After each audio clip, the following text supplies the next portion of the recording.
વ્યસન માણસના જીવનને બરબાદ કરી દે છે અને સાથે આખા પરિવારનું સુખ શાંતિ પણ છીનવી લે છે.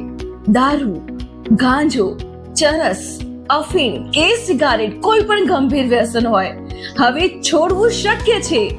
15 વર્ષના અનુભવી ડોક્ટર ગોપાલ સોલંકી દ્વારા નિર્મિત ખાસ આયુર્વેદિક દવા જે દ્વારા માત્ર 3 દિવસમાં કોઈ પણ ગંભીર કે જૂનું વ્યસન છોડાવી શકાય છે, તે પણ 100% શુદ્ધ આયુર્વેદિક રીતે, કોઈ પણ આડઅસર વિના. ખાસ વાત એ છે કે આ દવા તમે ગુજરાતના કોઈ પણ ખૂણેથી ઘરે બેઠા મંગાવી શકો છો અને દર્દીને જાણ કર્યા વગર પણ આપી શકો છો. તો હવે મોડું ના કરો. વ્યસનના કારણે તૂટેલા સંબંધો અને ગુમાવેલો માન સન્માન પાછું મેળવવાનો સમય આવી ગયો છે. વધુ માહિતી માટે આજે જ ડોક્ટર ગોપાલ સોલંકીને સંપર્ક કરો 7990539560.